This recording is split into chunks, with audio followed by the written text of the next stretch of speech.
नमस्कार, मैं एम चंद्रा और आज हम सिंधु बॉर्डर पर लगातार कवरेज कर रहे हैं और एक ऐसी जगह हम मौजूद हैं जिसका नाम किसान भवन है।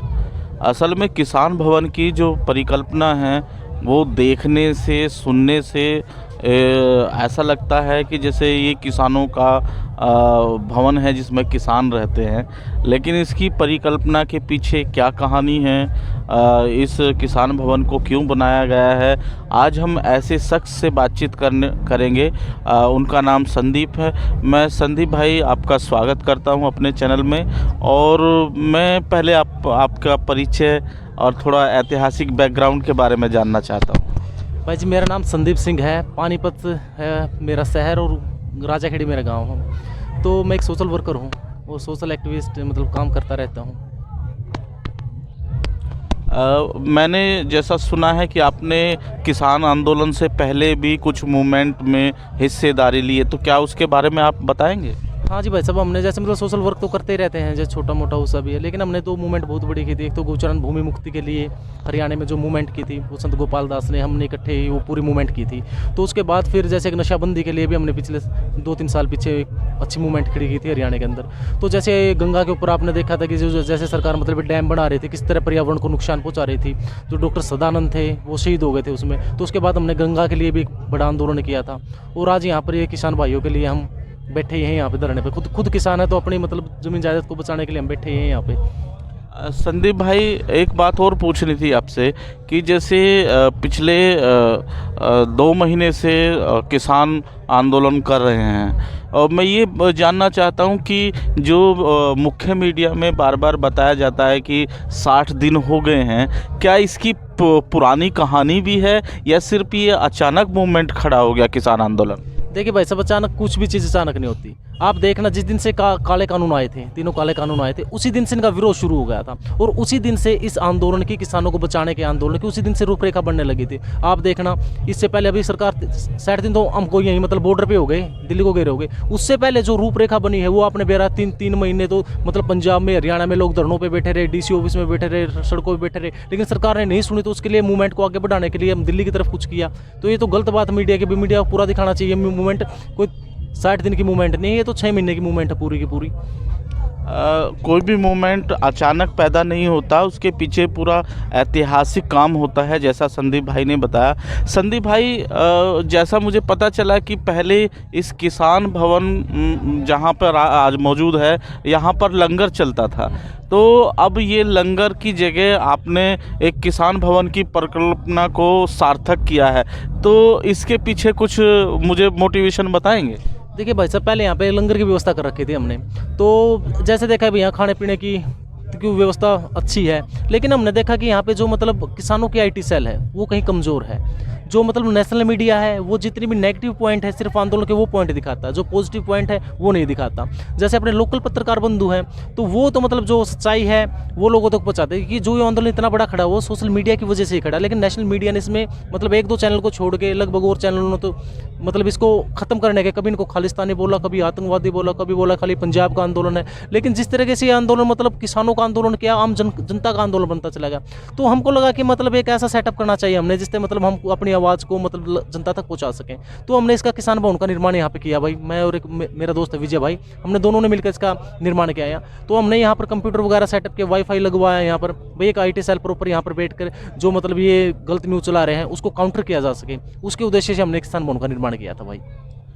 संदीप भाई, इस जो परिकल्पना आपने तो बता दी है कि भाई एक IT सेल जो है, किसानों की IT सेल होनी चाहिए, क्योंकि हर राजनीतिक पार्टी प्रोपेगेंडा जो है वो खासकर गोदी मीडिया जो है वो किसानों के खिलाफ काम कर रही है। अब मैं ये पूछना, जैसे किस तरह की खबरें आप काउंटर अब तक करे हैं अपनी IT सेल के माध्यम से, किस तरह की खबरें आप तक पहुँची हैं, कुछ उसके बारे में? देखिए जैसे मतलब यहाँ पर सोशल एक्टिविस्ट बहुत हैं जो मतलब बिना किसी स्वार्थ के, बगैर उसके किसान आंदोलन के लिए काम कर रहे हैं। वो सोशल मीडिया के भी अच्छे मतलब चलाने वाले हैं, जानकार हैं सोशल मीडिया के। वो छोटी छोटी मतलब जो इस आंदोलन की जो मतलब गहराई है, जो सच्चाई है, उसको मतलब यहाँ लेके आते हैं भाई, उसको कहीं भी अपलोड करना, जैसे मतलब एक पूरी 5-10 हज़ार बच्चों की टीम है जिनके पास हमारे पास नंबर भी है उनके, वो उनको फॉरवर्ड करना, उनको आगे शेयर करवाना, जो मतलब आंदोलन को सच्चाई है उसको हम मतलब उस तरीके से काम कर रहे हैं यहाँ पर।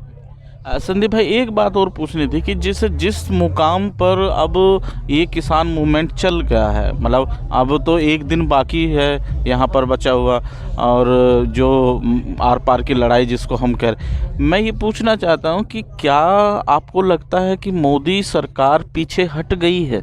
क्योंकि 11 दौर की वार्ता हुई है और उसने वो तमाम बातें जो है स्वीकार की हैं जो किसानों ने मतलब जिन पर ऑब्जेक्शन उठाया था। इस बारे में आप क्या कहें?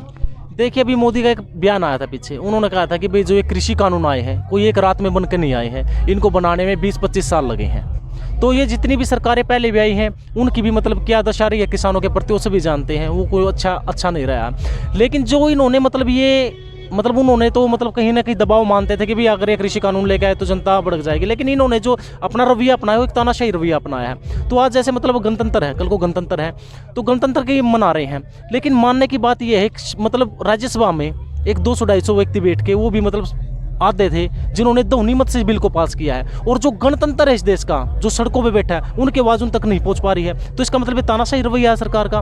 लेकिन जो 11 दौर की वार्ता हुई है उसमें सरकार ने ये मानना है कि भाई कहीं ना कहीं हमारे से चूक हुई है, गलती हुई है जो हम ये बिल लेके आए, लेकिन सरकार के पास ये पीछे हटने का, हम ये पूछते हैं सरकार से, पीछे हटने का आपको मतलब दिक्कत क्या है, क्या प्रेशर है आपके ऊपर? भाई किन पूंजीपतियों का प्रेशर है, किसी और बाहरी ताकतों का प्रेशर है जिससे आप मतलब किसानों को मारना ही चाहते हो, थोपना ही चाहते हो? किसान नहीं चाहता कि ये बिल हमारे उसमें आए, किसान नहीं चाहता, लेकिन वो जबरदस्ती कह रहे हैं कि आपके भले के लिए है। कोई भी व्यक्ति जो भी किसान मतलब ये कानून के जानकार हैं सभी व्यक्ति मतलब इस पे अपनी राय दे चुके हैं कि भाई ये बिल्कुल भी नहीं है। हमारे पास खुद एविडेंस है, इसके सारे के सारे टोटल डॉक्यूमेंट्स हमारे पास हैं जो मतलब इसका पूरा पर्दाफाश करते हैं कि भैया कैसा षड्यंत्र है, सरकार ने कैसे किसानों के साथ खेल लगाया है, किसानों को कैसे मतलब अपने खेत में मजदूर बना के सरकार रखना चाहती है। लेकिन 11 दौर की वार्ता बिल्कुल विफल हुई है, लेकिन सरकार ने कहा कि भाई हम इसको सस्पेंड कर देते हैं। तो उन्होंने सस्पेंड करने की बात की तो वहीं से है कि भाई गलत है, भाई सरकार ने तभी तो माना कि बिल गलत है, तभी उन्होंने सस्पेंड की बात की है। लेकिन अभी भाई सस्पेंड किए, जो आपने गलती की है आप उस गलती को ख़त्म करो, उस गलती को ख़त्म करो, किसानों को दोबारा मीटिंग बुलाओ, किसानों के संगठनों को बुलाओ, अगर आपको कोई बिल बनाने हैं, कोई कानून बनाने, उनको साथ लेके मिल के बैठ के बनाओ। अच्छा संदीप भाई, ये क्योंकि आप एक सामाजिक कार्यकर्ता भी हैं, जैसे जो पेच फंसा हुआ है, एक पेच ये भी है कि जो कृषि कानून है वो WTO से हस्ताक्षर होकर आए हैं, ये बात आप जानते हैं। जो WTO की नई कृषि नीति है वो तो हस्ताक्षर 93-94 में हुए हैं। अगर सरकार इससे पीछे हटती है तो WTO से समझौता टूटेगा, तो ये छोटी घटना नहीं है। अगर और अब WTO से समझौता टूटने का मतलब है कि पूरी दुनिया के जो विकासशील राष्ट्र हैं जो अपनी सरकारों की तानाशाही रवैये से जो मतलब परेशान हैं, उनके लिए ये किसान आंदोलन जो है एक ताकत के रूप में वो उभर जाएगा। तो क्या आप इस मूवमेंट को अंतर्राष्ट्रीय स्तर की जीत के रूप में भी देख पा रहे हैं? ये देखिए, आपने WTO की बात की, तो WTO का प्रेशर है देश के ऊपर, भाई एक व्यापारिक संगठन है पूरा। तो उन्होंने एक यहाँ पे जो एशिया के देश थे ना, उनमें एक 16 देशों का समूह बनाया था, व्यापारिक समूह। तो उसमें WTO ने भारत को बोला था कि भाई आप कोई मतलब किसानों के लिए कोई ऐसा वो बनाओ भाई जिससे मतलब व्यापार को वो बने। तो उन्होंने जल्दबाजी में ये बिल लेके थे कि 20-22 साल से आए हैं, लेकिन उन्होंने ये बिल लेके आ गए।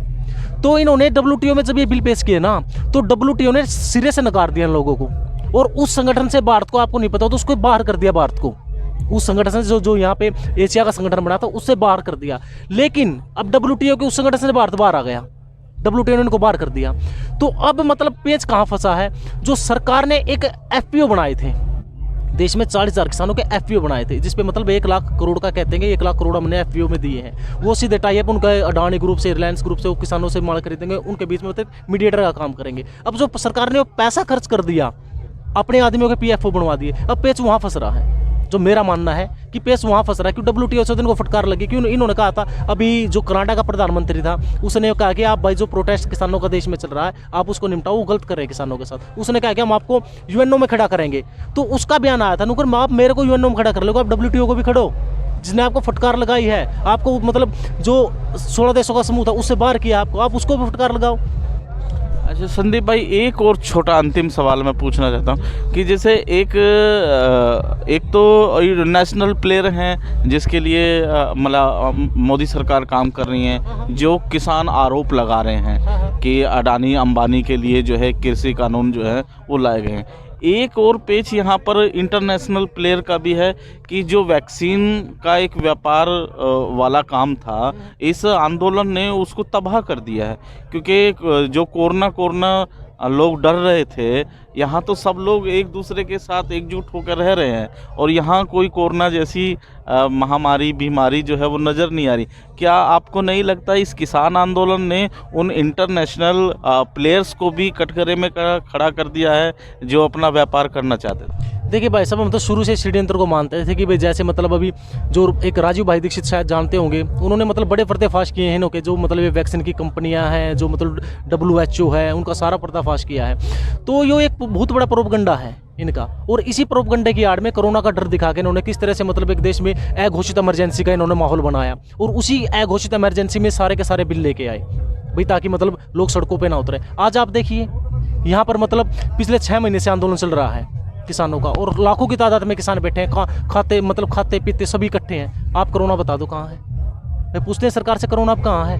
आपने एक ऐसा माहौल बना दिया कि सारी दुनिया मरने वाली है, आपने ऐसा माहौल क्रिएट किया, तो अब बता दो यहाँ पे कोरोना कहाँ है? संदीप भाई का जो कहना है, वो जो घोषित इमरजेंसी हमारे देश में लागू करी, और वो लागू इसलिए करी ताकि जो मजदूर किसान से संबंधित कानून हैं उनको जल्द से जल्द अडानी अंबानी के लिए लागू कर दिया जाए। और जितने भी कानून अभी लागू हुए पिछले 6 महीने में, मतलब कोरोना काल में जो जिसमें श्रम कानून जो मजदूरों से संबंधित थे, कृषि कानून जो किसानों से संबंधित थे, बल्कि शिक्षा संबंधी कानून भी इसी कोरोना काल में लागू किए हैं। मैं संदीप भाई आपका धन्यवाद करता हूं कि आपने हमसे बातचीत की। मैं MM चंद्र आपके साथ बना रहूँगा। राजेश कुमार के साथ, धन्यवाद।